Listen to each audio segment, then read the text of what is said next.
우리의 인생에 활짝 피어나길 바라는 인생 피어스 이승환입니다. 이번 주에도 피어스 원 포트폴리오 성과 같이 보면서 미국 경제나 관련된 내용들 같이 나눠 보겠습니다. 아, 날씨가 이제 다음 주부터 추워진다고 하죠. 11월인데 산에는 진달래도 피고 막 그랬다고 해요.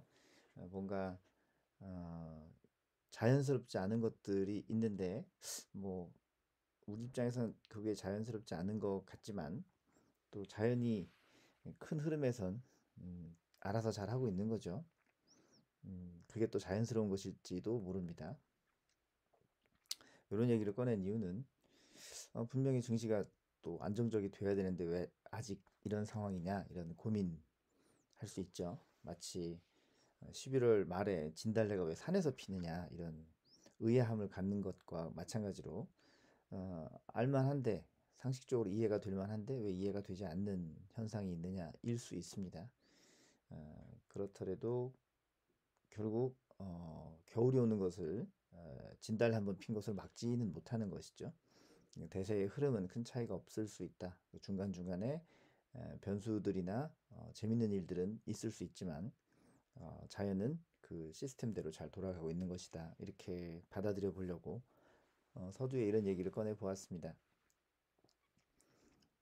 피어슨 포트폴리오 또는 뭐 S&P 500 인덱스 같은 이런 인덱스 투자하시는 분들 어, 아마 장기적인 관점에서 음, 투자하시는 분들 입장에서는 지금의 변동이 약간의 뉴스거리 정도는 되지만 이것이 큰 투자의 패러다임을 바꾸는 요소로까지 작용되지는 않을 것 같아요.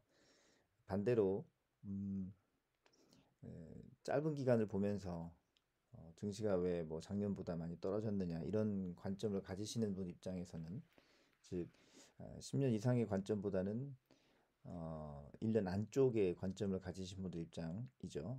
여기서는 받아들이기 어려운 또 어려운 경우가 많이 있지 않을까 싶습니다. 장기적인 관점에서 보면 힘들지 않을 수 있고요. 단기적인 관점에서 보면 힘드니까 이럴 땐 좀 장기적으로 보는 게 또 중요할 수 있고요. 이건 이제 인덱스 투자하시는 분들 관점인데 뭐 코인 하시는 분들이나 뭐, 뭐 두세 배 레버리지 ETF 투자하시는 분들 입장에서는 어,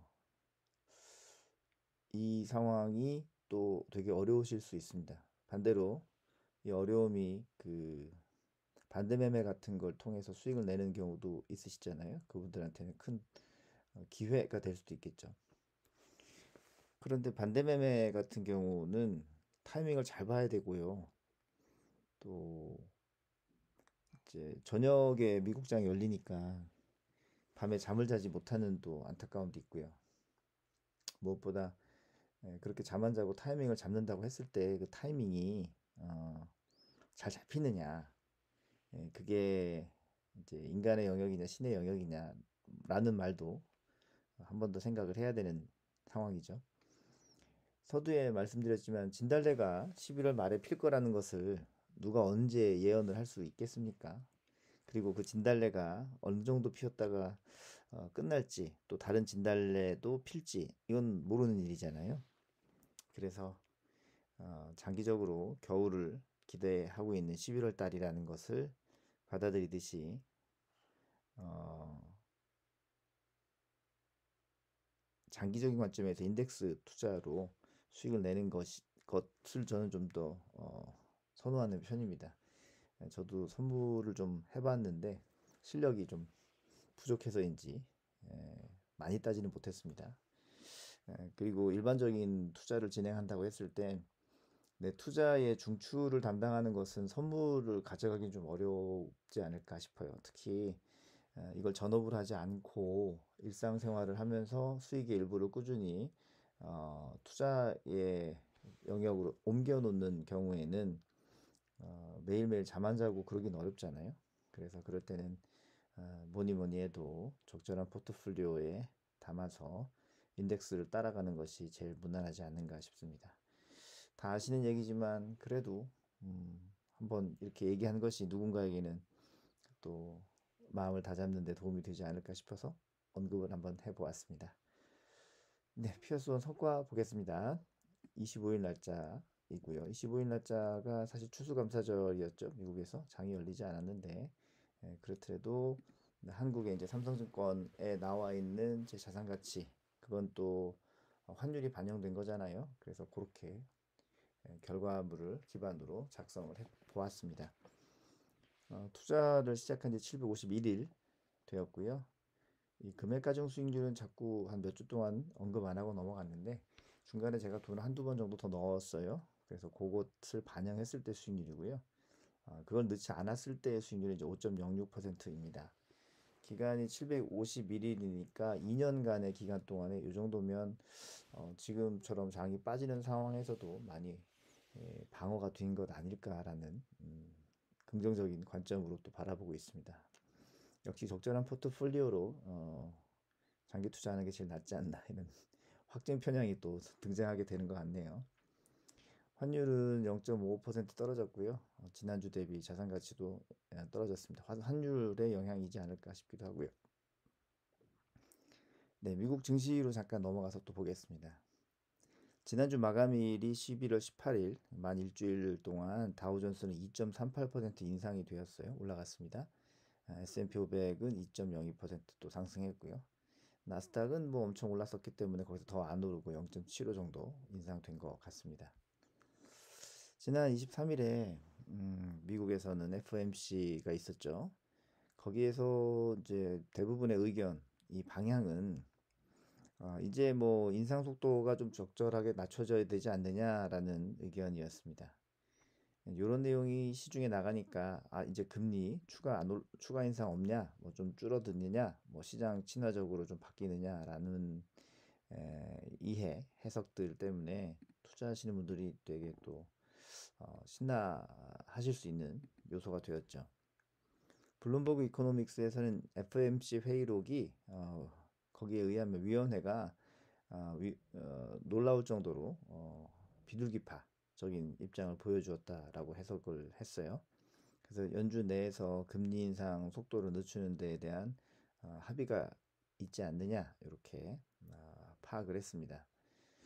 연준의 긴축 완화에 대한 기대가 커지고 있긴 한데 뭐 일부 투자자는 여전히 연준의 금리 인상이 계속될 것이라는 전망도 있는 거죠.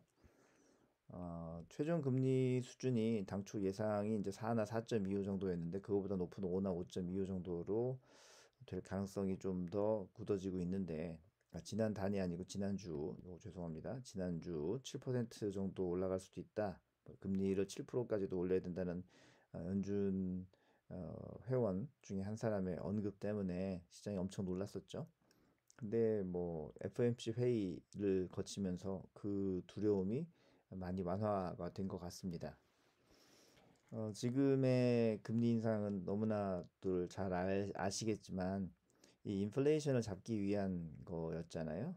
그래서 인플레이션이 7%야? 그럼 우리 금리 7% 올릴까? 뭐 이런 얘기가 심지어는 있었는 상황인데 어쨌든 이렇게 금리를 올려주면 그럼 사람들이 언제쯤에 그 소비나 뭐 투자 이런 것들이 좀 많이 꺾이느냐 그래서 인플레가 많이 잡히느냐 이건 아직 미지수예요.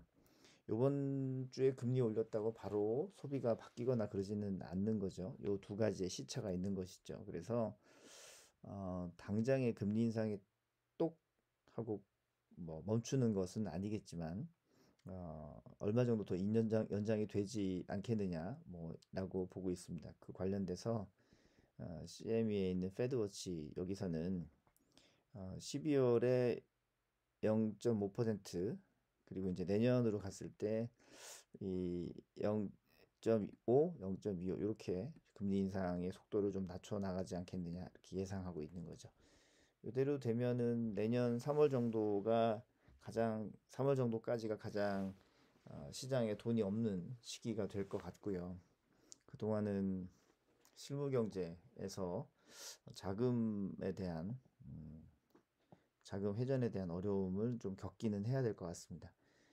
12, 11, 1, 2, 3 거의 뭐 지금으로 치면 거의 반년 가량이 더 금리 인상과의 밀당 그리고 인플레이션과의 밀당이 되겠죠. 이 사이에서 시장 방향성을 모르고 안정적인 상황을 기대하는 분들 입장에서는 돈을 쓰지 않는 것이죠. 여담으로 우리가 한국에 살고 있잖아요. 강남에 그 여러 부자분들께서 빌딩을 내놓고 있는 상황이라고 해요. 그 빌딩을 운영하면 한 달에, 그러니까 연금리 한 3% 정도는 수익성이 나온다라는 것 때문에 그것들 하고 계시는데, 일단은 건물을 통한 이익이 3%대인데 지금 금리 자체가 시중금리가 뭐 5%대까지 나오는 상황이잖아요. 그래서 빌딩을 가지고 수익 보는 것보다 금융이자가 더 나은 셈이고, 반대로 또 적금금리가 5%대면은 돈을 빌려 쓰는 분들의 그 대출금리는 더 많이 올라가는 거죠. 그래서 저금리 시절일 때 3%의 금리, 그러니까 사업소득을 기대하셨던 건물주분들께서 7%대의 대출 이자를 내야 하는 것은 굉장히 큰 부담이신 거죠. 건물이 굉장히 비싸잖아요. 그래서 시장에 지금 매물들이 많이 나온다는데, 빌딩 하나 값이 400억이다 그러면은 이게 200, 뭐 40억 이렇게 줘도 아직 안 산다고들 하네요. 거의 좀 있으면 이제 200억까지 내려가겠죠.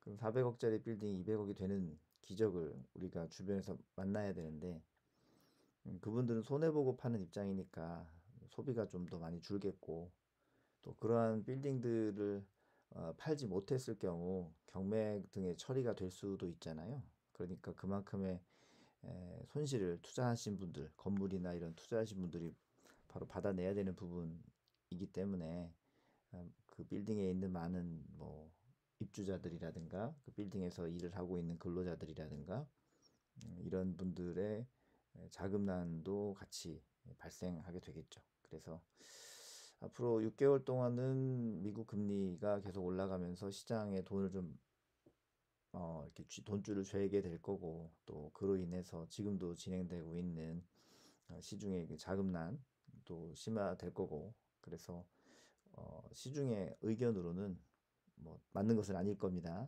또 틀릴 가능성도 많습니다. 만 내년 이맘때, 즉 2023년 11월 즈음이나 되어야 그때쯤이 돼야 최저점 아니겠느냐, 그런 언급들이 있는 것이 있더라고요. 그래서 요 내용 얘기 같이 요 피어슨 포트폴리오 내용과 함께 우리가 살고 있는 대한민국에서는 어떤 일이 또 일어나고 있는가 전해드린 내용까지 포함해서 여러분들과 나누어 보았습니다. 정해진 것이 있고 예상 범위가 있으면 뭐 또 대응할 수 있는 거잖아요. 그러니까 그렇게 하시면 좋겠고, 또 요 피어스원 하신 분들 중에서 가끔 이런 질문 하세요. 지금 계속 경기가 떨어지고 또 금리가 올라가면서 상대적으로 자산 가치가 떨어지는 금이든 뭐 채권이든 다 값이 낮아지는 거 아니냐, 이럴 때는 그냥 현금으로, 즉 달러 그 자체로 가지고 있는 것이 좋지 않겠느냐라고 얘기를 하시는데, 여기 성과 보시면 피어스원은 그렇게 나쁘지 않습니다. 디자인 자체가 경기 하락기에도 현금을 들고 있는 것보다 낫다, 이런 형태를 띠고 있기 때문에 이런 정도의 포트폴리오가 있다면 자산 운용에 대해서 큰 부담 없이, 뭐 넣어야 되냐 빼야 되느냐 이런 부담 없이 에, 재테크를 계속 해나가실 수 있을 것 같습니다. 특히 방금 말씀드린 것처럼 뭐 한 6개월 동안 금리 인상 여파가 있고, 또 6개월 동안 뭐 건물이라든가 이런 가격들도 많이 떨어지고 라고 하지만, 이런 하락이 한 2년 정도 이어지는 것 정도면 다시 우리가 반등을 기대해 볼 만한 타이밍이 오는 것이고요. 반대로 말하면 그 시점이 S&P 500이든 이런 미국의 대형 지수의 저점일 수 있으니까, 그럴 때 투자를 시작하셔야지, 그럴 때 현금으로 빼시면 안 되지 않을까 하는 생각입니다. 여든 타이밍을 잡는 노력은 좀 줄이시고 원칙을 지키는 노력을 통해서 수익이 되지 않겠느냐라는 믿음은 계속 가져가시면 우리 같이 인생이 피어나지 않겠는가 싶은 마음입니다. 이번 주는 여기까지 말씀 나누도록 하겠습니다. 같이 해주셔서 고맙습니다. 다음 주에 뵐게요.